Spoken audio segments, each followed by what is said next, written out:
Buenas tardes, amigos auditores del programa Vamos, Somos Chilenos. Hoy, lunes 2 de diciembre del 2024, damos comienzo al programa Vamos, Somos Chilenos con Claudio Jayo y Luis Quilapán Clavel. Y quien les habla, Patricio Carrasco.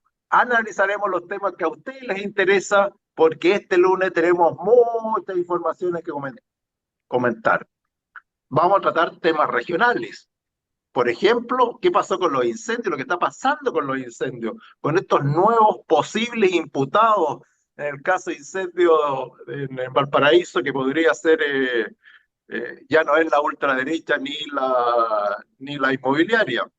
Pero hay un tema muy importante que creo que ese va a ser el tema principal de hoy, que es la permisiología. Tenemos a unos señores de Aguita, muy respetables, que dicen que son de Aguita y no son chilenos, y que se oponen a la extensión del metro hasta Calera, y ponen sus reparos. Ese tema vamos a hacerlo central hoy día, yo creo, porque es interesante para la región de Valparaíso. Y también, para terminar con algo positivo, hablaremos de los 40 años del Tratado de Paz y Amistad entre Chile y Argentina que evitó la guerra en el año 1978 y que el Papa ha tomado como ejemplo para el caso de Ucrania y Rusia. Muy buenas tardes, Claudio Jayo y Luis Quilapán Clavel. ¿Cómo están ustedes? Hola Patricio, buenas tardes. Muy bien. Aquí haciendo esfuerzos para hacer un aporte en este programa.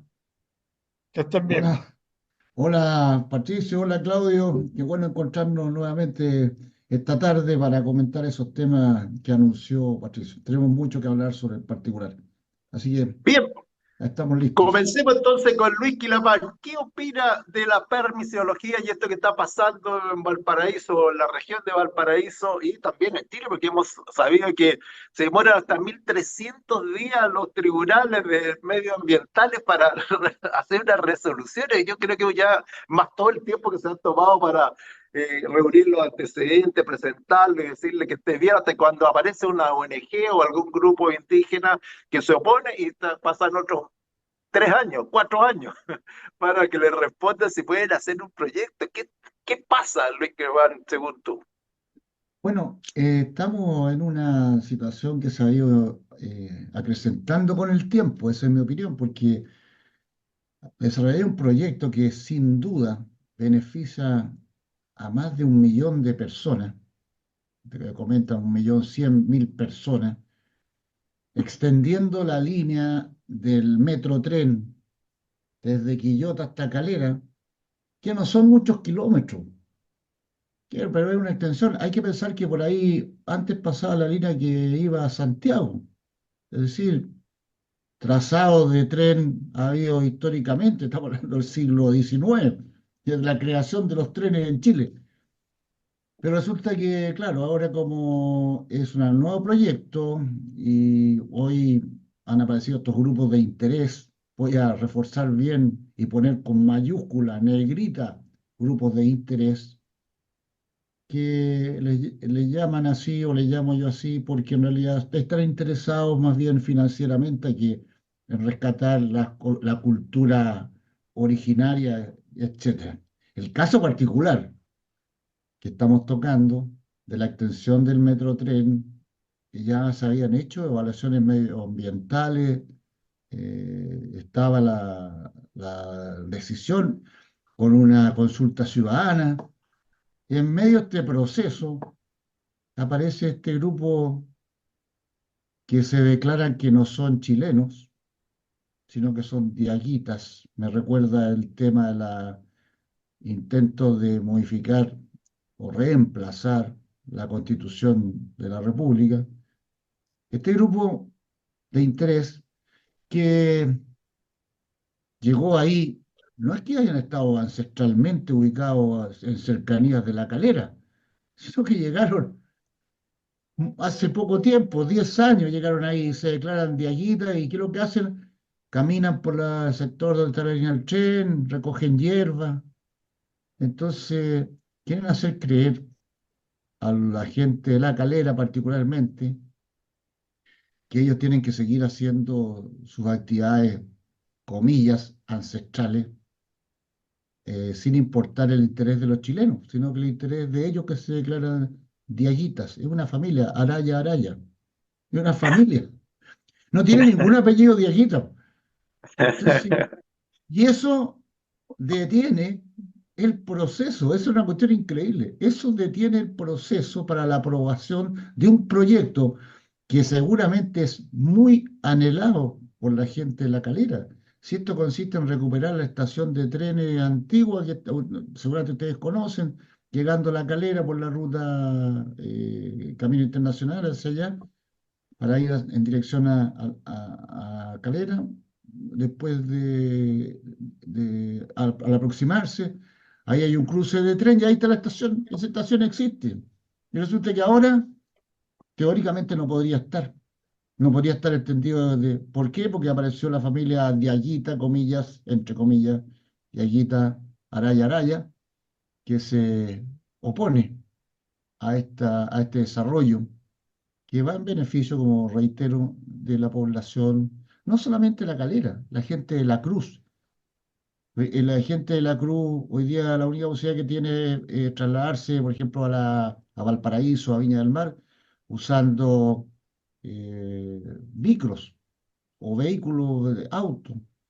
Le están dando una posibilidad de tener una estación intermedia entre Quillota y Calera, La Cruz, y claro, los de Aguitas Araya dicen que no. Entiendo que trataron de contactarse con la familia de los de Aguitas y no responden, no están interesados. Solamente quieren trabar el proyecto. ¿Por qué? Están esperando que le paguen. Por eso son grupos de interés comercial. Si lo único que Sí, buscan es que al final del día la empresa Ferrocarriles F les ofrezca una compensación. Y ahí se les va a olvidar el tema ancestral, las hierbas, las caminatas, todo eso. Se les van a olvidar. Y entonces ahí se va a poder hacer el desarrollo que requiere sí. la región. Estamos de acuerdo en varias cosas. ¿Qué dice al respecto Claudio Jayo? ¿Estamos de acuerdo con lo que opina Luis Quilapán o hay alguna otra antecedente que agregar? Sí, yo estoy absolutamente de acuerdo con Luis, pero además yo quiero agregar que eso tiene una fácil solución. Una autoridad bien posicionada, una autoridad que haga valer su poder, porque es algo inaudito, irracional, que una familia esté poniendo trabas a un proyecto tan importante para la comunidad de Calera y sus alrededores. Yo creo que con una autoridad fuerte, con una autoridad firme, esto debería solucionarse rápidamente. Ya tenemos una permisología en Chile que es complicada, que es burocrática, que es lenta. Y si a esto le agregamos, como bien decía Luis, intereses particulares para ponerle trabas a un proyecto, encuentro absolutamente inaudito, porque lo que va en beneficio de todos no se puede trabar por el beneficio que pide una familia o una determinada comunidad, y siendo una autoridad fuerte debería solucionarse rápidamente este problema sin tampoco pasar a llevar a nadie, sino que hacer valer los derechos del interés general por sobre el interés particular. Sí. Luis Quilapán, ¿tú estás de acuerdo Ahí, que una autoridad podría solucionarlo rápidamente esto con mira, bien posicionado?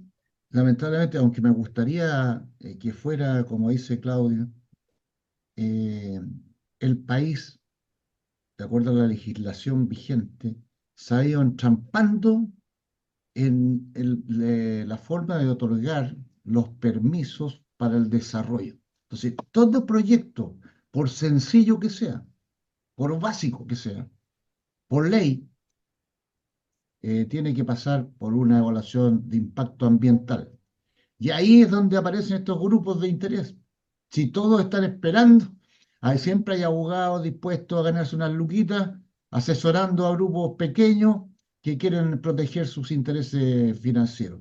Entonces, Lamentablemente, si una autoridad, por dura que sea, dice no, vamos a seguir adelante con el proyecto, va a terminar demandado el Estado de Chile en cortes internacionales, porque esto es así.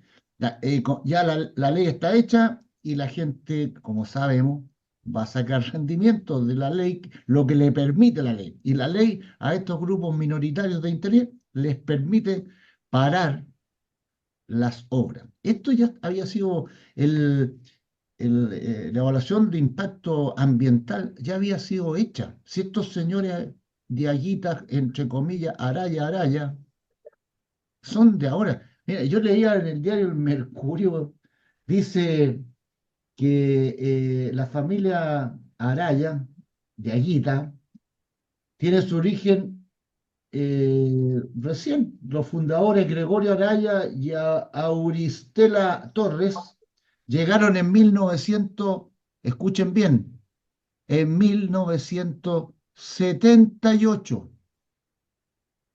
¿Se acuerdan desde cuándo existen los tendidos del tren de Claro. Valparaíso a Santiago? Ellos llegaron en 1978. Segundo, venían de la localidad de Caimanes, que está cerca de Los Vilos. O sea, no es gente de ahí. No tiene ningún origen ahí en el lugar donde quieren evitar el desarrollo. Y se ubicaron ahí en Coyahue, que es una comuna de los Nogales, en la comuna de Nogales, y eso está a 14 kilómetros. Vayan imaginándose esta cuestión. Es más lejos que Viña a Valparaíso. Ahí están ubicados respecto al proyecto. Entonces ellos caminan, supongo, pues caminan hacia la línea del tren, y ahí sacan las hierbitas, pero tiene que ser, parece que las hierbas las tienen que sacar justo entre los durmientes, porque no puede ser al lado de la línea del tren, tiene que ser en los durmientes. ¿Ah? Y caminan por la línea del tren, ahí hacen sus procesiones, no sé cómo se llaman las cosas que hacen, pero aprovechando el tendido vigente, que no va a ser muy diferente al nuevo.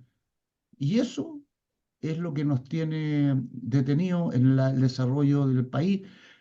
Ha detenido la inversión, todo esto, esta permisología detiene la inversión para la producción de nuevas fuentes laborales. Imagínense hacer una obra de esa magnitud, la cantidad de trabajo de personas locales que estarían trabajando en hacer los tendidos de los rieles, etcétera, etcétera, las estaciones, mucha gente.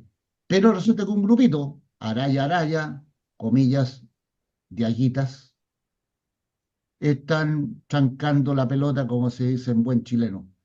Y el Estado de Chile está amarrado por la legislación vigente. Entonces tiene que hacerle caso. Y ahí estamos. 2 años más van a hacer una nueva evaluación, una nueva consulta ciudadana, porque ahora todo esto tiene que ser sociabilizado con la ciudadanía. Entonces hay que hacer una consulta ciudadana, que toda la gente lugareña diga si le interesa el tema. Van a tener que hacer desvíos para que la familia Araya tenga una ruca ahí, van a tener que hacer un desvío del proyecto, etcétera, etcétera. Esto es una locura, pero esto que estamos viendo aquí en nuestra región, que nos afecta a todos, pero particularmente a la gente que vive más allá de Quillota, que seguramente están deseosos de tener la llegada del metro tren allá, nos afecta a todos en otros proyectos también. Esto está ocurriendo en todo Chile. Cualquier proyecto, por insignificante que sea, al poco andar de la idea inicial, aparecen estos grupos de interés que empiezan a tratar de encontrar cementerios indígenas. Yo no tengo idea de qué es lo que hacían los indígenas en Chile, pero no sé si ustedes se han fijado que cada vez que va a partir una obra, donde sea, en Santiago, en Rancagua, en Arica, ¡ah! Listo, apareció el cementerio indígena. No tengo idea. Entonces, ¿todo por qué? Al final del día, para obtener beneficios financieros. Aquí esto es un Sí, negocio, esto es un negocio. sí, concordamos mucho lo que dice Luis Quirapán. Claudio, tú dijiste que la autoridad debiera ser, ¿qué autoridad debiera ser la que tome el control si tuviera el poder el de decisión y decir esto se hace así, punto, terminemos con esta permisología? Patricio, yo creo que la autoridad de gobierno, no hay otra. El Ejecutivo, a través de todos sus ministros involucrados en un determinado proyecto deben hacer los informes correspondientes y debe ser el presidente de la República quien libere la posibilidad de terminar con estas trabas inútiles, porque por Dios que es verdad lo que dice Luis, y a mí me duele el estómago escuchar que nuestro país está en esa situación en general. Hoy día estamos tocando localmente el problema del tren a Calera, pero ya lo mencionó también Luis, es todo Chile lo mismo. Los, los, las trabas, los problemas, la lentitud, la burocracia que existe para la permisología que es para obtener los permisos que acreditan o que dan visto bueno a una inversión, todos tienen problemas. Y obviamente de esta manera Chile no va a surgir, porque los inversionistas obviamente no van a ir a países que le ponen mil trabas para iniciar una inversión, sino que van a elegir los países que sean más rentables, que sean más fáciles para la inversión, que le otorguen facilidades, que es lo que un país debe hacer para atraer la inversión y específicamente el tema que tocábamos, para beneficiar a toda la gente que está en la cadena y sus alrededores. El transporte es algo importantísimo en un país. Y si tenemos un buen transporte, obviamente que vamos a tener una buena posibilidad de buenos proyectos, de negocios, de intercambio, etcétera. Sí, Oye, Claudio, al respecto, ¿y tú qué piensas? ¿Por qué el gobierno, todos estamos de acuerdo en eso, pero el gobierno no hace nada, no se preocupa, hace un proyecto de ley y se demora, parece, como 2 años en aprobarlo, ya han pasado, ya hemos perdido 2 años? ¿Cuál sería? ¿Hay que cambiar de gobierno? ¿Hay que cambiar la mentalidad? ¿Qué habría que hacer? O sea, parece que tú me dices cambiar de gobierno, ojalá mañana. Pero como eso no es automático, hay que cambiar la mentalidad. Yo creo que aquí hay un problema ideológico muy grande para poner problemas a todos, absolutamente a todos. Es cierto que, que la privilegiología permite también proteger los intereses de la gente que podría verse afectada por un proyecto, pero es demasiado, demasiado. Y vemos en todas partes. Yo, por ejemplo, soy vecino del hotel este que está aquí en Concón, en la orilla de la playa, que está construido con una inversión gigantesca por varios años y ahí está absolutamente detenido. Ni avanza ni lo demuelen, como en algún minuto dijeron que iban a demoler ese hotel. Cuando ese hotel también eh, se echa a andar, imagínate la cantidad de trabajo que daría, la cantidad de empleo para la gente de la zona. Y yo, la verdad que me gustaría saber exactamente, pero no sé por qué se detuvo y lo tienen ahí absolutamente congelado. Y en general, la permisología produce problemas. Está bien, hay que regularlo, hay que cuidarlo, hay que ver el aspecto ambiental, pero no puede ser en el exceso que hoy día tenemos. Sí. oye, agregar a lo que dice Claudio, que si este concepto de la permisología, que nos tiene entrampado, como dije yo hace un rato, hubiera existido en el siglo pasado, este país no sería lo que es, no tendríamos nada. Estaríamos recién a lo mejor analizando si se puede hacer el metro o no se puede hacer el metro. Porque como seguramente habrían aparecido restos de cementerios indígenas en el trazado del metro de Santiago, no habría metro. Y esto hagámoslo extensivo al desarrollo empresarial en distintas localidades de nuestro país, etcétera. O sea, esta es una cuestión que con el tiempo, claro, teniendo a la vista los lineamientos que manda la ONU, porque todo esto viene de arriba, no es que los chilenos per se se les ocurrió idear todas estas trabas y todas estas preguntas, los pueblos originarios, etcétera. Es mundial, esto es mundial. Entonces, a todos le está pasando que se quiere recuperar el origen. Esa parte suena romántica, suena bonita. Ya, tener los ancestros, todo eso.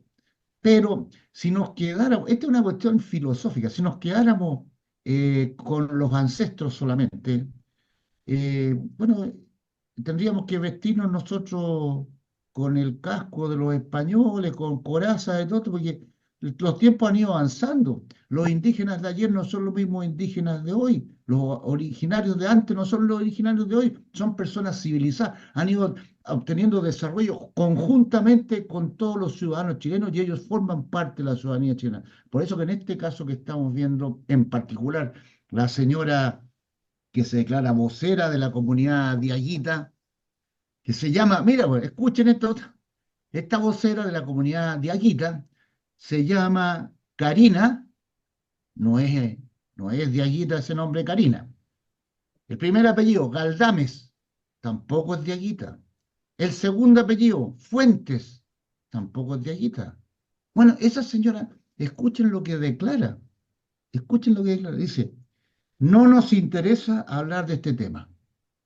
No queremos que nuestra comunidad siga en la palestra y nos vinculen con proyectos sin relevancia. O sea, ella le dio, inmediatamente puso un adjetivo, sin relevancia. Porque para nosotros no se va a hacer. Así es sencillo. Para nosotros no se va a hacer.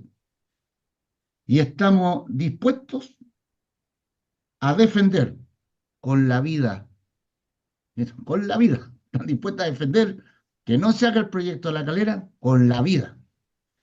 Entonces, esta gente, ¿cómo el Estado les da tribuna para que puedan defender algo que el desarrollo requiere? Porque, como decía recién, eh, no es lo mismo los pueblos originarios que vivían en unas rucas, en ciertos sectores, y vivían de la ganadería a lo mejor, o de la agricultura, otros, etcétera, etcétera, que las mismas personas, la señora Karina Galdame Fuente, no vive de eso.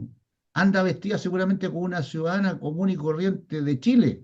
No anda vestida con un taparrabo ni tapándose la pechuga con otra cosa. No, ella ha evolucionado, igual que toda la sociedad. Entonces tratar de imponer esto, irnos para atrás, para no afectar el origen, es lo mismo que le pasaría al resto de los chilenos que nos pusiéramos a defender, no sé, por la historia para atrás y que anduviéramos vestidos como Ambrosio Higgins. No, no, es como absurdo. Tenemos que defender todo, la historia es valiosísima, pero sobre la historia hace el futuro. O sea, uno no se puede quedar anclado en la historia, tiene que desarrollarse. Eso es lo que pasa con los países civilizados. Pero aquí lo que hemos logrado, con la guía de las indicaciones generales que da la Organización de Naciones Unidas, hemos paralizado el desarrollo nacional con leyes que apuntan en ese sentido, que permiten a estos grupos afectar proyectos que van en el sentido del desarrollo nacional. Sí. Claudio, si tú tuvieras que tomar alguna medida concreta, precisa, ¿cuál podría ser una que ayude a eliminar o a reducir estos tiempos de aprobación de los proyectos y evitar que ONG o grupos de interés se interpongan por el hecho de interponerse y buscar mucho beneficio a pesar de que ellos niegan que quieren uno, pero en el fondo yo creo que sí, tiene algún interés más allá de su comunidad? ¿Qué dice Claudio? Mira, Patricio, yo a lo mejor soy muy utópico, pero anoche escuché un programa de Briones, el ex ministro de Hacienda, muy profesional, y escuchaba, entre otras cosas, el mejoramiento del empleado público. Hoy día el empleado público eh, ha sido usado en su generalidad para pagar favores políticos, pero no tenemos la gente de empleado público, la gente que es servidor de la comunidad, que tiene la vocación de servicio público, que tiene las capacidades, el profesionalismo.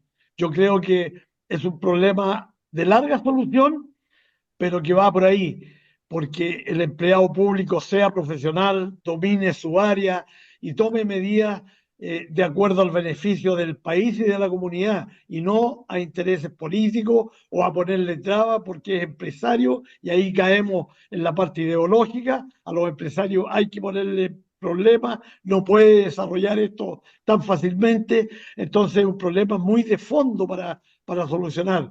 La permisología es una herramienta eficaz si se aplica bien, pero no que se use para poner trabas, y muchas veces son trabas políticas, son trabas, como te dije, ideológicas, para poner inconvenientes, pero sin pensar que están haciendo que el país se atrase en sus avances, eh, no prospere y se pierda el interés de la gente que puede nacional, y con mayor razón de los internacionales que quieren venir a invertir acá, porque son demasiados los problemas para iniciar un determinado proyecto. Entonces, yo creo que el gobierno tiene que tomar la medida, un gobierno fuerte que dice esto se va a hacer, está por sobre todo los intereses particulares, y aquí si hay que expropiar, se expropia y se realiza el proyecto tal cual se diseña en beneficio de la comunidad y no de un grupo o una familia determinada. Muy bien. Estamos llegando al final de la primera parte.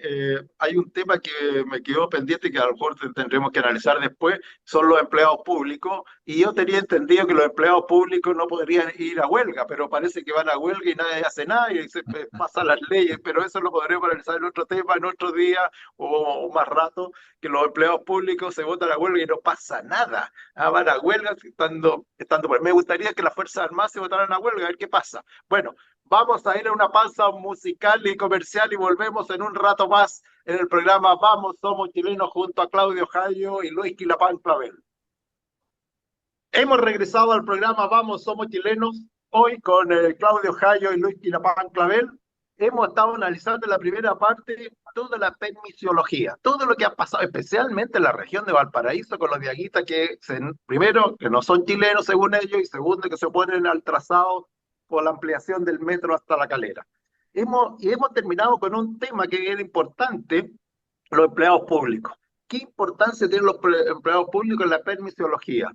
Resulta que han aumentado exponencialmente los empleos públicos y todas estas personas tienen que justificar su puesto. Y al justificar su puesto empiezan a colocar de reglas, trabas, que tienen que ser importantes para que, por supuesto, sigan trabajando en el sistema público. Y junto con eso tenemos otro problema que aparece, las huelgas. Los empleados públicos por estatuto y por todo no pueden ir, por ley, no pueden ir a huelga, pero lo que pasa es que vamos a huelga sin problema y nadie le pone el cascabel al gato, nadie se atreve a tocarlos. Es curioso. Hay una ley que prohíbe, pero nadie dice nada y todos lo aceptan que pueden hacerlo. ¿Qué opina de esto caso don Luis Quilapán? Bueno, yo veo siempre el tema desde la mirada más bien histórica de qué es lo que es un empleado público en comparación con los empleados privados o particulares. Antes había cajas de empleados particulares, cajas de empleados públicos. Cuando el Estado crece, cuando dicen creció el Estado, están diciendo de alguna manera más que clara que lo que crecieron fueron los empleos del sector público.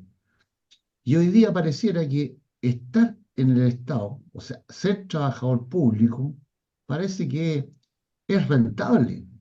Los sueldos del sector público, no todos, obviamente, pero cuando uno se va enterando por la prensa de los sueldos de servidores públicos, lo voy a decir peyorativamente, se supone que son gente que está al servicio del Estado de Chile, porque quiere entregar todo su esfuerzo para que Chile sea mejor.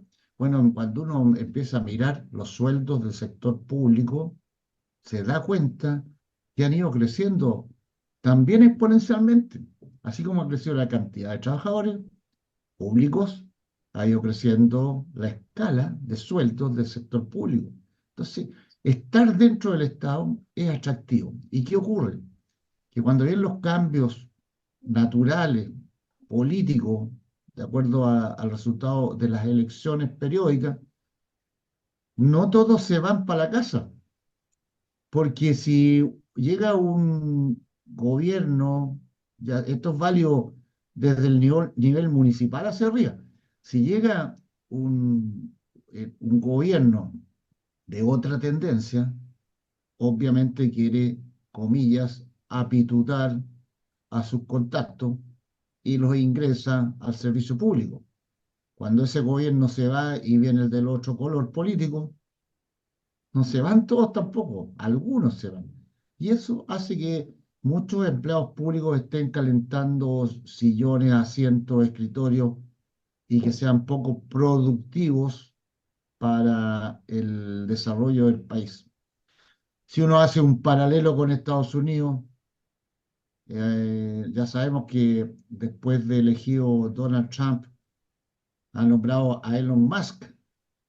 Su pega va a ser racionalizar el empleo público, sacarle rendimiento para que los que estén en el sector público en realidad trabajen para el sector público y eso pueda ser objetivamente medido. Pero aquí resulta que tenemos una cantidad de empleados públicos que, como muy bien decía Patricio, cuando quieren se votan en huelga y ahí se les olvida que son servidores públicos. O sea, ahí se acuerdan del bolsillo nomás, personal. No, tampoco se acuerdan de que el Estado no es millonario para ir subiendo y subiendo y subiendo los sueldos, porque no tiene. Sabemos que el presupuesto de la nación pasa muy difícilmente por el Congreso porque no hay plata. Me acuerdo del presidente de Codelco, creo que dijo, no hay un puto peso. Bueno, nuestro país no es muy diferente. Estamos con las finanzas bastante escuálidas. Ustedes ven que el crecimiento del país es magro, poco, bastante reducido, si no es de los más malos del mundo. Y resulta que empleados públicos, estamos llenos de empleados públicos. ¿Y cuántos son los que hacen bien la pega? No sabemos. ¿Quién los evalúa? No sabemos. Si le ponen un poco de presión, huelgan. Y ahí para. ¿Y quiénes son los afectados? Nosotros, los ciudadanos chilenos, que tenemos que hacer fila frente a servicios públicos, que están paralizados. ¿Por qué? Porque esa gente que se dice servidor público está pidiendo que le suban un porcentaje del sueldo, que tener una bonificación más por acá, que otro por aquí, que etcétera, etcétera. Sí, Entonces, nos tiene coaptado este crecimiento gigantesco del aparato público y no hay solución para sacarle eficiencia. Esa es mi opinión. sí. Claudio, tú que pusiste el tema de los empleados públicos, ¿qué opinas? ¿Qué se puede hacer? ¿Cómo lo solucionamos o lo dejamos así nomás? Patricio, yo creo que siempre hay que buscarle una solución, no nos podemos quedar con el mal eternamente. Fíjate que yo anoche escuché en este programa que les mencioné anteriormente, que cada gobierno llegaba a su mandato trayendo 3.000 empleados públicos, 3.000. Y ahí se produce lo que decía Luis, no todos se van, muchos se quedan, y en el fondo, y lo que nosotros, el ciudadano común y corriente, percibimos, es cómo nos atiende un empleado público en algún servicio que nosotros requerimos ir. Y vemos que eso es una atención bastante mediocre, para no decir mala, subiéndole un poco el perfil, bastante mediocre, no te deja conforme con la atención, te tramitan, tienen una mala posición, una mala acción. Ahora, yo creo que el servicio público que se dice que es beneficio del interés general y, y en el beneficio del interés particular de cada ciudadano que va a pedir un determinado servicio, tendríamos que ver cómo se prepara un empleado público. Porque nosotros como ciudadanos, te decía, percibimos a través de la atención. Y para que alguien se entregue una buena atención, ese alguien tiene que estar convencido que es un servidor público, aquel que, que goza con servir al que tiene al frente, a la persona que llegó a pedirle ayuda, que le solucionó el problema, que buscó todas las vías de solución, que se ve una entrega desde dentro de esta persona. Pero eso no lo vemos. El empleado público está porque lo pusieron ahí, para ganar un sueldo y tiene, afortunadamente para él, muchas protecciones, porque no es llegar y despedir a un empleado público, desarrollar el proceso, sobre todo cuando están en la categoría de planta de un determinado servicio. Entonces, debe hacerse una reforma muy fuerte para restablecer el servicio público, derivarlo, como decía Luis, en Estados Unidos le puso a una persona de hacer algo para que el empleado público sea eficiente, tenga un buen servicio y valga la pena tenerlo. Aquí habría que hacer exactamente lo mismo, ver cómo reestructurar el cargo de servicio público en cualquiera de los niveles que esté. Es una, es una misión a largo plazo, difícil, pero que hay que entenderla y hacerla.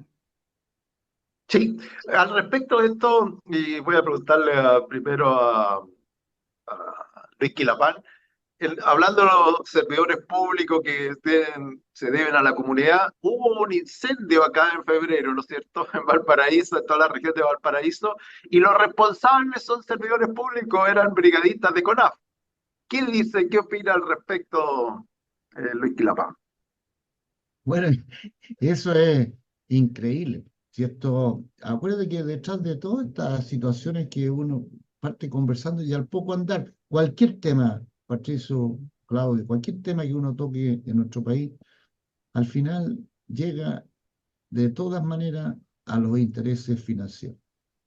Entonces, la gente quiere más platita. En este caso particular, esta gente desalmada para poder ganar más horas extras, aprovechando su contrato público, son capaces de destruir y que haya muertes. Ellos probablemente no se imaginaban el descalabro que iban a dejar, pero lo que estaban haciendo era creando trabajo para ellos, para poder cobrar horas extras. Esto es increíble. Esto, bueno, ya sabemos a plano local, en Viña del Mar, en varias comunas en realidad está objetado el mal uso de horas extras para justamente aumentar los sueldos del personal. Piensa tú también que las personas cuando llegan un tiempo, ahora hay una tremenda discusión. ¿Cuánto tiempo tendría que estar un trabajador público al servicio del Estado para que quede prácticamente inamovible? Esa es la realidad. Eso es lo que están peleando en el Congreso. O sea, una vez adentro, ya está ahí, se afirma, se ancla y no lo pueden sacar. Y aunque la persona, hombre o mujer, esté sentado en un escritorio haciendo nada, leyendo el diario, conversando con los amigos, tomando cafecito, no le pueden echar. Y eso están discutiendo. ¿Cuánto tiempo sería el que la ley obliga a que si la persona ya lleva ese tiempo contratado, se tiene que quedar para siempre, más o menos? Es una cuestión Sí, increíble. Entonces, volviendo al tema de los incendios, ¿cómo es posible que gente que trabaja para el servicio se supone que es vocacional? Eso que están haciendo es, como los bomberos son vocacionales, no tienen ni sueldo. O sea, los bomberos van porque tienen vocación de ayudar a la comunidad. Pero un trabajador de CONAF tiene sueldo. Y resulta que nos hemos enterado que los que iniciaron los incendios son trabajadores públicos de CONAF. ¿Y para qué? Justamente para ir a trabajar horas extraordinarias. Es como pasar una factura, ¿cómo se llama esto? trucha, Falsa. falso. Es lo mismo. Crear una cuestión para ir a atender una emergencia que no existe, pero que la crearon ellos y después tirar la mano para que les paguen más. Así estamos plagados. No sé si hay una evaluación de rendimiento, una calificación mensual, anual, semestral, no tengo idea. Si existe una forma de calificar calidad de los servidores públicos, lo desconozco. Ojalá existiera, pero estoy seguro que si no existe y se impusiera, ahí estarían igual que los profesores que en la evaluación se niegan a que sean evaluados. ¿Por qué? ¿Por qué se niegan a ser evaluados? Yo que la gente que es buena no tiene temor a ser evaluado. El servidor público, los trabajadores de distintos organismos del Estado, debieran ser sometidos a una evaluación clara y si las personas no reúnen las condiciones, tendrían que dejar el servicio, porque si no podemos seguir con gente que no sirve. Eso. Sí, claro. Claudio, para cerrar este ciclo, pasemos a algo positivo, algo que nos enorgullezca, algo que nos permita respirar el día lunes con algo más optimista. Claudio, la Contralora, hablando en los temas, dijo que por favor 5 años, estos contratos que vienen contratos no, que son provisorios, 5 años, parece que era lo justo, porque así los que llegan con el gobierno que tiene boletean, Ya, se pueden ir, los pueden echar el otro gobierno que llega, porque si no, ¿cómo lo hacía? A mí me pareció bien, pero aquí viene, como decía Luis, el reclamo de los empleados, que cómo tenemos que ser permanentes y todo eso, que dice, antes de cerrar este ciclo y partir algo más optimista. mira, Martín, yo quisiera aclararle a Luis, por ejemplo, que yo conozco el sistema municipal y en el sistema municipal hay un sistema de evaluación. Hay un sistema de evaluación anual, pero que yo conociéndolo muy de dentro, es absolutamente ineficiente, malo, porque ahí o se califican a todos con un 7 o empiezan los reclamos y los motivos de para ir a un paro, ¿te fijas? Y es así porque lo viví. O sea, es un sistema de evaluación nefasto porque no es evaluar efectivamente las capacidades y los méritos de cada uno, sino que es poner una nota para conservar las listas, etcétera. No es como las calificaciones, y perdona que te ponga el ejemplo de las Fuerzas Armadas y Carabineros, que son de acuerdo a tu rendimiento y que si no sirves y tu calificación te dice que no estás cumpliendo los estándares, te tienes que ir. Acá no, acá en el servicio público municipal al menos tiene una escala de notas que todos tienen que tener 7. Y si no tienen 7, vienen los reclamos. Para cerrar un poco el tema de los sistemas de evaluación y de calificación de los empleados públicos. Eh, pero yo creo que es un problema de larga data, de mucho estudio, de profesionales que sepan sobre la materia para ver cómo se soluciona, pero que hay que buscarle una solución, hay que buscarle una solución. Ok, bueno, pasemos a algo entonces que nos más optimista, algo que nos llene de orgullo. Y vamos a hablar sobre los 40 años del Tratado de Paz y Amistad entre Argentina y Chile, que como dije anteriormente, el Papa lo puso como ejemplo para el caso de Ucrania y Rusia.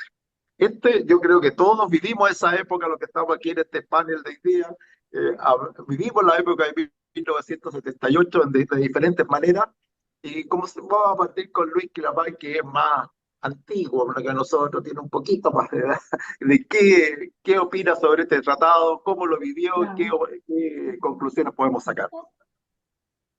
Bueno, Luis. mira, lo más interesante de hacer un recuerdo de los 40 años es que, bueno, se evitó una guerra. La guerra estuvo a punto de comenzar, estuvo a minutos de comenzar la gran batalla naval que se iba a producir al sur del Estrecho Magallanes. Las dos flotas, la escuadra chilena y la FLOMAR, la flota argentina, se dirigían inexorablemente a esa batalla.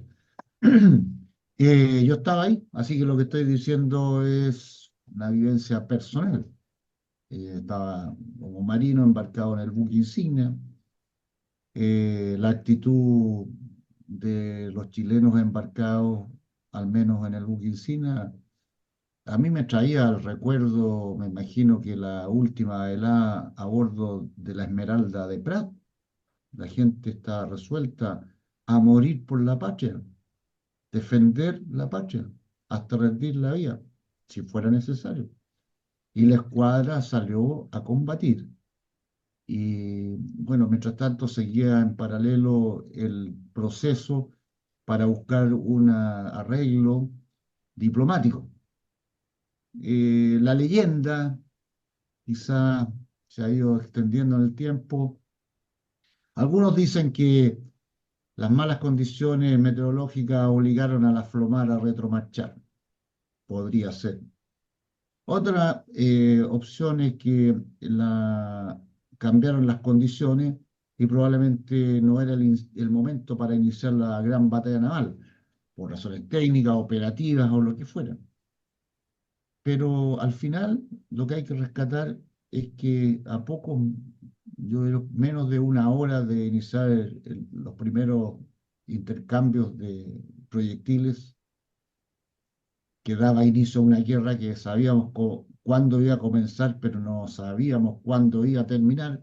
Si no es cosa ver ahora el conflicto entre Rusia y Ucrania, que los rusos pensaron que era una guerra de una semanita y estaba terminado. Bueno, uno sabe cómo comienza la guerra y no sabe cómo termina. No sabemos cómo estaría nuestro país hoy si esa guerra hubiese comenzado. No sabemos si sería la misma frontera, tampoco sabemos. ¿Cuántos muertos? Nadie lo sabe. Sí, y vuelvo a reiterar, los que estábamos ahí estábamos dispuestos a defender lo que creíamos justo, que era el territorio nacional. Y apareció la posibilidad de llegar a un acuerdo por la vía diplomática con el apoyo de la Santa Sede, encabezada por el Papa Juan Pablo II, San Juan Pablo II, y el cardenal Samoré. Entonces, 40 años después, el 29 de noviembre del 2024, o sea, hace 2 o 3 días, se cumplían justamente 40 años de ese hito histórico.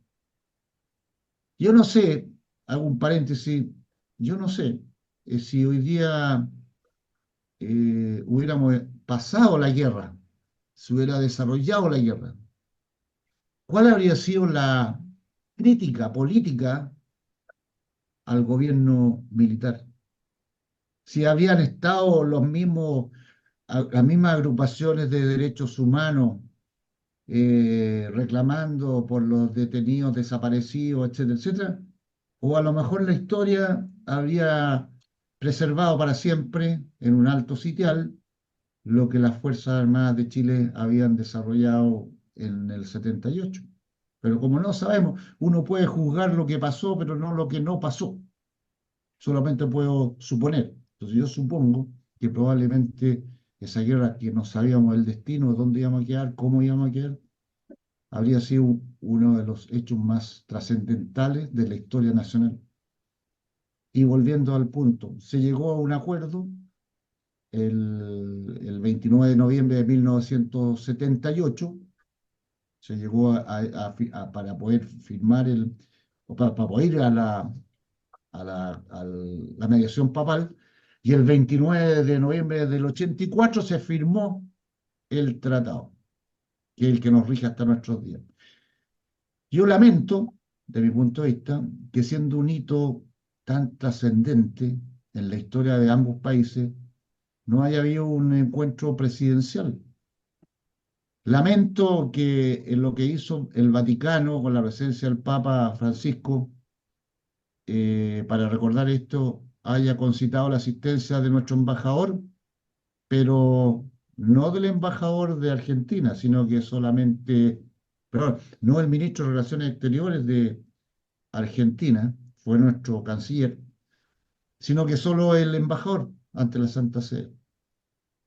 Claro que ahora el 29 de noviembre de este año se hizo una navegación con 2 unidades de ambos países en el Beagle, que ahí estuvo el embajador de Chile, hubo gente de las dos cancillerías, para hacer un saludo a la bandera de que se había recordado este hito tan interesante. Pero yo eché de menos haberlo recordado en su real dimensión, lo que pudo significar al más alto nivel. Y eso solamente por un tema ideológico que separa el pensamiento del presidente de un país con el del otro.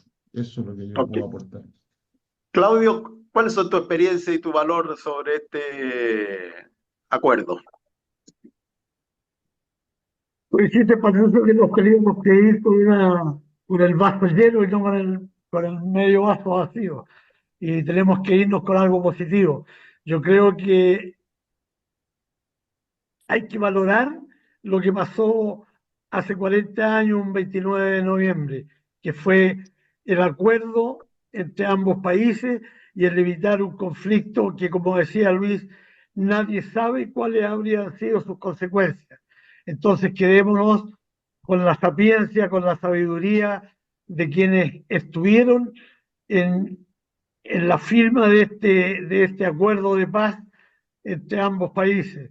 Los cancilleres, la intervención de la Iglesia, que fue fundamental, y yo creo que cualquier guerra habría producido nefastas consecuencias para ambos países. Y al evitarla, eso fue maravilloso para los dos países y ojalá que todos los conflictos puedan resolverse por vía pacífica, por la vía del diálogo. Y roguemos también porque Ucrania y Rusia pronto alcancen algún acuerdo y terminemos con esta tremenda masacre que significa una guerra. Así que quedémonos con lo positivo. Yo creo que fue fabuloso el haber logrado este acuerdo, el haber logrado la paz sin disparar un tiro. Eso es lo más valioso de este acuerdo. Ok, bueno, estamos llegando al final del programa. Hemos analizado lo que ha ocurrido en la semana con la permisología, con los incendios en Valparaíso y hemos terminado con algo que nos enorgullece, que es un tratado de paz, evitando una guerra y todos los problemas que habría generado este conflicto si no se hubiese llegado a este acuerdo, que debemos agradecer al cardenal Zamoré y al Papa y a la disposición de ambos países para solucionarlo. Muchas gracias, Luis Quilapán, y muchas gracias, Claudio, por acompañarnos hoy día. Y nos veremos el próximo lunes a esta misma hora. Hasta luego. Hasta Adiós, luego. que Que estés estés bien. muy bien. Hasta la próxima.